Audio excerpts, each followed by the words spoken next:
Los últimos fallecimientos de celebridades han puesto de manifiesto un fenómeno típicamente español. Ignoramos en vida a nuestros ídolos, ya sean deportivos, políticos o artísticos, y nos deshacemos en elogios cuando mueren. El pensador Antonio Escotado lo describió con precisión: la cultura española vive la fiebre de la conmemoración, una enfermedad que excluye a los vivos y honra a los muertos de modo exagerado y obsesivo. La sentencia parece escrita ayer, pero no. El autor del ya clásico Historia General de las Drogas retrató así nuestra cultura hace 3 décadas. Poco hemos cambiado desde entonces. Alfredo Pérez Rubalcaba, que fuera ministro de Interior y Educación con Felipe González, lo dejó sentado en 2014 con una sorprendente premoción. Acudía en Sitges a una reunión del Círculo de Economía. Solo habían pasado 5 días desde que anunciara su decisión de dejar la política para volver a sus clases en la universidad. En medio de aplausos y continuas muestras de afecto, uno de los asistentes le preguntó qué se sentía ante tal avalancha de exaltaciones a la hora de su retirada. El político adoptó ese gesto burlón y malévolo tan característico en su rostro y sentenció: les doy las gracias, la verdad es que los españoles somos gente que enterramos muy bien. Solo fueron necesarios 5 años para que la realidad le diera la razón. Ocurrió con su propia muerte el pasado mes de mayo.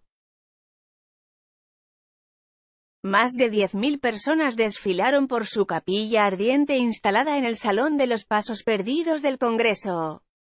Amigos y enemigos, correligionarios y rivales lo lloraron por igual, al menos, ante las cámaras. Tuvo el homenaje que nunca se le dio en vida. Y es que, volviendo a citar a Escotado, para el abrazo convulso hacen cola hasta los enemigos. Ejemplos recientes: la trágica muerte de Blanca Fernández Ochoa. Todas las muertes son trágicas, en realidad desempolvó las palabras de Rubalcaba.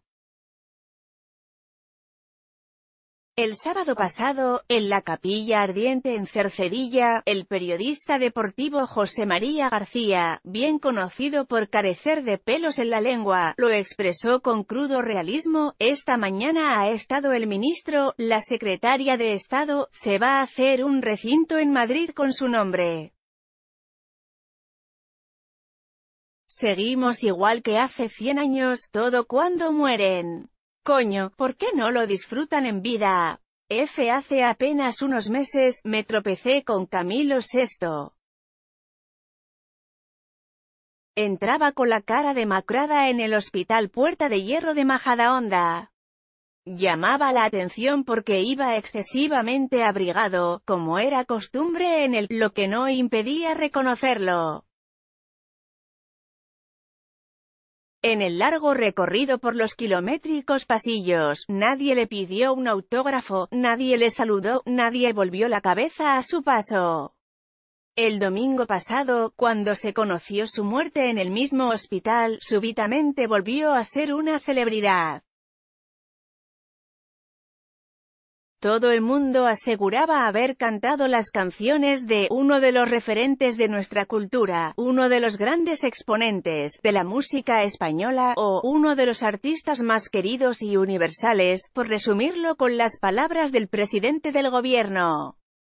En su capilla ardiente se formaron grandes colas.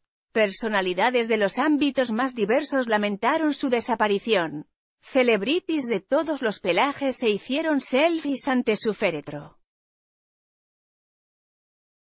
Nadie parecía recordar que los funerales son para los muertos, no para los vivos. Ya en las 1001 noches, recopilación de historias medievales del mundo árabe tan decisiva en la cultura española, se puede leer que las exequias son una pompa estéril, destinada a halagar la vanidad de los vivos. Cualquiera diría que Camilo VI había resucitado en vez de haber muerto. Sus discos volvieron a los primeros puestos de las listas de grandes éxitos. Habían concluido de repente largos años de olvido de un cantante que, al menos en lo que va de siglo, no paró de ser objeto de burlas y chanzas. Solo sumó la mazo, un intento desesperado por acercarse a las nuevas generaciones, despertó cierto interés al convertirlo en carne de imitadores, cómicos y chistes de celebración familiar. La necrofilia hispana son muchos los factores que contribuyen a que los españoles seamos tan buenos enterradores como aseguraba Rubalcaba. Uno de ellos es la bien conocida necrofilia hispana, como parte de la tradición mediterránea. Lo demuestran fiestas populares relacionadas con la muerte, como las de difuntos llevada a su máxima expresión en Hispanoamérica, la Semana Santa o el entierro de la sardina en Carnaval. Lo evidencian también, por ejemplo, el cuplé convertido en himno de la Legión Soy el novio de la muerte, creado en los años 20 por Fidel Prado y cantado por Lola Montes. Y proclamas maximalistas como la de José Antonio Primo de Rivera cuando aseguró que hay una muerte española, nacionalizando así la muerte y convirtiéndola en parte de nuestras esencias patrias.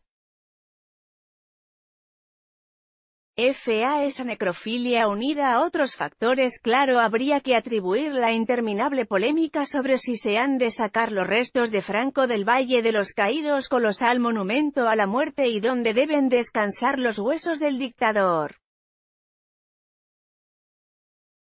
O los infatigables trabajos de los nietos de las víctimas republicanas por rescatar de las cunetas los restos de sus abuelos, 80 años después del final de la guerra. Otro factor que hay que tener en cuenta es esa costumbre tan española de matar dos veces a los personajes, una cuando salen o se les echa del primer plano de la actualidad y otra cuando se produce el deceso fehaciente y les premiamos póstumamente con una resurrección social. Es lo que el mencionado escotado llama la justicia post-mortem, que a cambio del cadáver estalla en sinceros panegíricos y lágrimas. Ese deseo macabro de impartir justicia se puede apreciar en la reacción ante las últimas muertes.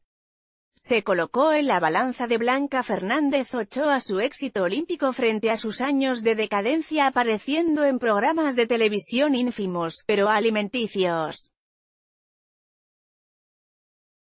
En el caso de Camilo VI, se dilucidó que pesaba más y vivir así es amor de amor o mola mazo. En el juicio final siempre que no haya otros después, claro, de Rubalcaba, se contrapuso su carácter de político conciliador a la de conspirador e intrigante. Las redes han contribuido de forma decisiva a esa justicia post-mortem. Se vio muy claro también con el fallecimiento de Arturo Fernández cuando quienes le acusaban de machista y conservador se enfrentaron descarnadamente con los que defendían al hombre de teatro hecho a sí mismo, que casi muere sobre el escenario y que nunca pidió una subvención. Matar a los ilustres sostiene escotado que, un repaso a la historia de España presenta una larga lista de vivos miserables y muertos gloriosos, en realidad tan larga que se aproxima bastante a la relación de los ciudadanos ilustres. Parece claro que llevamos en el ADN nuestra pericia enterradora. Hay entierros memorables entre los más grandes nuestra historia de figuras hoy indiscutidas pero que hubieron de soportar crueles censuras en su tiempo. En la literatura son leyenda las multitudinarias concentraciones tras la muerte de Benito Pérez Galdós o Blasco Ibáñez. Entre los políticos, Enrique Tierno Galván, Pasionaria o Santiago Carrillo recibieron grandes homenajes a su muerte, pese a haber sido muy controvertidos, y no siempre apreciados durante su vida. Es que, a diferencia de otras culturas, en España maltratamos a nuestros ilustres. No los ubicamos, mientras están vivos, en una estantería preferente, donde nos sirvan de referencia y podamos empaparnos de su sabiduría y experiencia. Los relegamos al sótano, al trastero del olvido, como los juguetes viejos o rotos. Los convertimos en emérito, ex de algo, o el que fuera, a la espera de que se mueran. No es de extrañar que los españoles adoptáramos con tanto entusiasmo la sentencia de Gustavo Adolfo Bécquer: todos los cementerios del mundo están llenos de gente que se consideraba imprescindible. En otros sitios escribió escotado en los años 80: rige más bien lo contrario de esa espera al fiambre. En el sector que llamamos desarrollado, por ejemplo, las sociedades se apresuran a atribuir a cada uno lo suyo desde el mismo instante en que esa propiedad se hace manifiesta. Aún está vivo el ejemplo de Blanca Fernández Ochoa, uno entre muchos, a la que debimos haber dado lo suyo, cuando se manifestó, cuando se lo ganó en Albertville aquel invierno de 1992. Nuestra destreza para los entierros viene de lejos. Ya le preocupaba a Eurípides 484 a 480 C, que no era español pero sí griego, y por tanto mediterráneo. Deberíamos tener más presente aquella sentencia suya tan certera: a los muertos dejó escrito, no les importa cómo son sus funerales. Las exequias suntuosas sirven para satisfacer la vanidad de los vivos. Enrique Jardiel Poncela, 1901 a 1952, conocía bien las costumbres de los españoles y su relación con la muerte, y lo demostró en obras como El cadáver del señor García, Morirse es un error, o Eloísa está debajo de un almendro.